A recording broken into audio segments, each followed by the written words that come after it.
ಪರಶುರಾಮ ಇದೊಂದು ಹೆಸರು ಸಾಕು. ಇಂದಿನ ಕಾಲದಲ್ಲಿ ಅಧರ್ಮಿ ಕ್ಷತ್ರಿಯ ರಾಜರುಗಳಿಗೆ ನಡುಕ ಬರುತ್ತಿತ್ತು. ಅಂತಹ ಅಧರ್ಮಿಗಳನ್ನು ರುಂಡ ಚೆಂಡಾಡಿದವನು ಈ ಶ್ರೀ ಪರಶುರಾಮ. ಪರಶುರಾಮನು ಮಹಾವಿಷ್ಣುವಿನ ಅವತಾರಗಳಲ್ಲೊಂದು. ಪರಶುರಾಮನು ತನ್ನ ಕೊಡಲಿಗೆ, ಕೋಪಕ್ಕೆ ಹಾಗೂ ಪಿತೃವಾಕ್ಯ ಪರಿಪಾಲನೆಗೆ ಹೆಸರುವಾಸಿಯಾಗಿದ್ದವನು. ಇಂಥ ಪರಶುರಾಮನು ಮಹಾನ್ ಶಿವಭಕ್ತ. ಅಷ್ಟೇ ಅಲ್ಲ, ಸ್ವಯಂ ಶಿವನಿಂದಲೇ ಯುದ್ಧ ವಿದ್ಯೆಗಳನ್ನು ಕಲಿತವನು. ಭೂಲೋಕದಲ್ಲಿ ಧರ್ಮವನ್ನು ಮರೆತು ಅಧರ್ಮದಿಂದ ರಾಜ್ಯಭಾರ ಮಾಡುತ್ತಿದ್ದ ಕ್ಷತ್ರಿಯರನ್ನು ನಾಶ ಮಾಡುತ್ತಾ ಬಂದವನು ಈ ಪರಶುರಾಮ. ಹೀಗೆ ಯಾವ ರಾಜನು ಅಧರ್ಮ ಪೀಡಿತನಾಗಿದ್ದವನೋ ಅಂಥವರನ್ನು ನಾಶಪಡಿಸಿ ಆ ರಾಜ್ಯವನ್ನು ರಕ್ಷಿಸುತ್ತಿದ್ದನು. ಇಂತಹ ಪರಶುರಾಮನು ತನ್ನ ಗುರುವಾದ ಮಹಾದೇವನೆಂದು ನೋಡಲೆಂದು ಕೈಲಾಸ ಪರ್ವತಕ್ಕೆ ಒಮ್ಮೆ ಬರುತ್ತಾನೆ. ಆಗ ಒಬ್ಬ ಪುಟ್ಟ ಬಾಲಕ, ಅಂದರೆ ಬಾಲ ಗಣೇಶ, ಕೈಲಾಸದ ಬಾಗಿಲಲ್ಲಿ ಕಾವಲುಗಾರನಾಗಿ ಕುಳಿತಿರುತ್ತಾನೆ. ಆಗ ಕೈಲಾಸದ ಬಾಗಿಲ ಹತ್ತಿರ ಬಂದಂಥ ಪರಶುರಾಮರು ಬಾಲಕನಿಗೆ ಒಳಗೆ ಹೋಗಲು ಬಿಡುವಂತೆ ಕೇಳುತ್ತಾರೆ. ಆಗ ಗಣೇಶನು ತನ್ನ ತಂದೆ ಯೋಗ ಧ್ಯಾನದಲ್ಲಿದ್ದಾರೆ, ಈ ಧ್ಯಾನದಲ್ಲಿರುವಾಗ ಯಾರನ್ನು ಭೇಟಿಯಾಗುವುದಿಲ್ಲ ಎಂಬುದಾಗಿ ಹೇಳುತ್ತಾನೆ. ಅದರಿಂದ ಸ್ವಲ್ಪ ಕ್ರೋಧಗೊಂಡ ಪರಶುರಾಮನು ತಾನು ಸ್ವಯಂ ಪರಶಿವನ ಮಹಾನ್ ಭಕ್ತ ಹಾಗೂ ಅವರ ಶಿಷ್ಯ, ಸ್ವಯಂ ಮಹಾದೇವರೇ ನನಗೆ ಯುದ್ಧ ಕಲೆಗಳನ್ನು ಕಲಿಸಿದವರು, ನಾನು ನನ್ನ ಗುರುಗಳನ್ನು ಈಗಲೇ ಭೇಟಿ ಮಾಡಬೇಕು ಎಂಬುದಾಗಿ ಹೇಳುತ್ತಾರೆ. ಆಗ ಗಣೇಶನು ಒಳಗೆ ಬಿಡಲು ಸಾಧ್ಯವಿಲ್ಲ. ಒಬ್ಬ ಮಹಾದೇವನ ಮಹಾನ್ ಭಕ್ತನಾಗಿ ಏನು ಹೇಳುತ್ತಿದ್ದೀರಿ? ಭಕ್ತನಿಗೆ ಇರಬೇಕಾದ ಸೌಜನ್ಯವು ನಿಮಗಿಲ್ಲವಲ್ಲ ಎಂದು ಹೇಳುತ್ತಾನೆ. ಮೊದಲೇ ಕೋಪಕ್ಕೆ ಹೆಸರುವಾಸಿಯಾಗಿದ್ದ ಪರಶುರಾಮನು ಅತ್ಯಂತ ಕ್ರೋಧಿತರಾಗುತ್ತಾರೆ.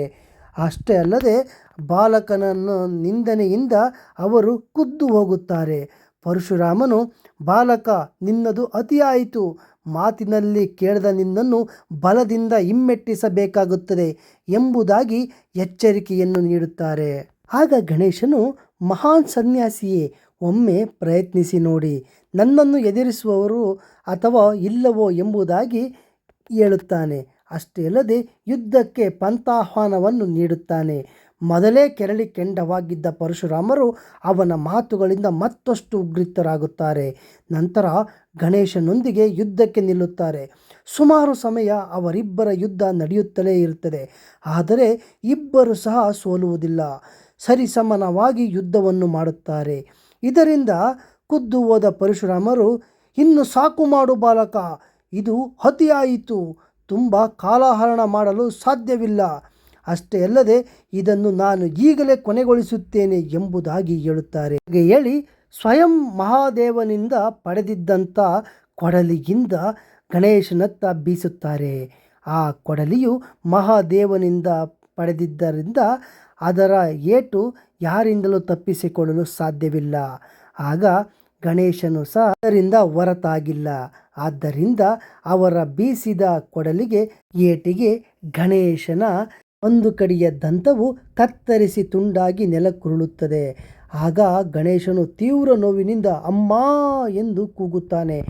ಆಗ ದೇವಿ ಪಾರ್ವತಿಯು ಕೋಪೋದ್ರಕ್ತಳಾಗಿ ಪ್ರತ್ಯಕ್ಷಳಾಗುತ್ತಾಳೆ. ಅಷ್ಟೇ ಅಲ್ಲ, ಮಹಾದೇವನು ತನ್ನ ಮಗನ ಚೀತ್ಕಾರವನ್ನು ಕೇಳಿ ರುದ್ರನಾಗಿ ವ್ಯಾಘ್ರನಾಗಿ ಪ್ರತ್ಯಕ್ಷನಾಗುತ್ತಾನೆ. ಪರಶುರಾಮರಿಗೆ ಗಣೇಶನು ಮತ್ಯಾರೂ ಅಲ್ಲ, ಶಿವ ಪಾರ್ವತಿಯ ಮುದ್ದಿನ ಪುತ್ರ ಎಂಬುದಾಗಿ ತಿಳಿದು ಹೋಗುತ್ತದೆ.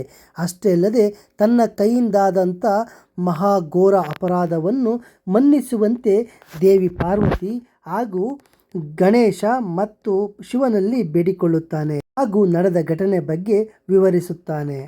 ಹಾಗೂ ಪರಶುರಾಮರು, ತಿಳಿಯದೆ ತಪ್ಪು ಮಾಡಿದ್ದೇನೆ, ದಯವಿಟ್ಟು ಕ್ಷಮಿಸಿ ಎಂದು ಬೇಡುತ್ತಾರೆ.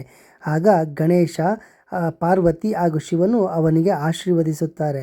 ಪರಶುರಾಮರು ಗಣೇಶನಲ್ಲಿಯೂ ಸಹ ಕ್ಷಮೆಯನ್ನು ಬೇಡುತ್ತಾರೆ. ಆಗ ಗಣೇಶನು ಅವರನ್ನು ಕ್ಷಮಿಸುತ್ತಾನೆ. ಅಷ್ಟೇ ಅಲ್ಲದೆ ತಾನು ಕೂಡ ಪರಶುರಾಮರಲ್ಲಿ ಕ್ಷಮೆಯನ್ನು ಕೇಳುತ್ತಾನೆ. ಅದಕ್ಕಾಗಿಯೇ ಗಣೇಶಗೆ ಒಂದು ಕಡೆಯ ಕೋರೆ ಅರ್ಧಕ್ಕೆ ಕತ್ತರಿಸಿದಂತೆ ಇರುತ್ತದೆ. ಸ್ನೇಹಿತರೆ, ಈ ಪರಶುರಾಮ ಆ ಗಣೇಶರ ಯುದ್ಧ ನಿಮಗೆ ಇಷ್ಟವಾಗಿದ್ದರೆ ದಯವಿಟ್ಟು ಈ ಕಥೆಗೆ ಲೈಕ್ ಮಾಡಿ. ಹಾಗೆ ಮುಂದಿನ ಕಥೆಯೊಂದಿಗೆ ನಿಮ್ಮನ್ನು ಭೇಟಿಯಾಗುತ್ತೇನೆ. ಅಲ್ಲಿವರೆಗೆ ಧನ್ಯವಾದಗಳು.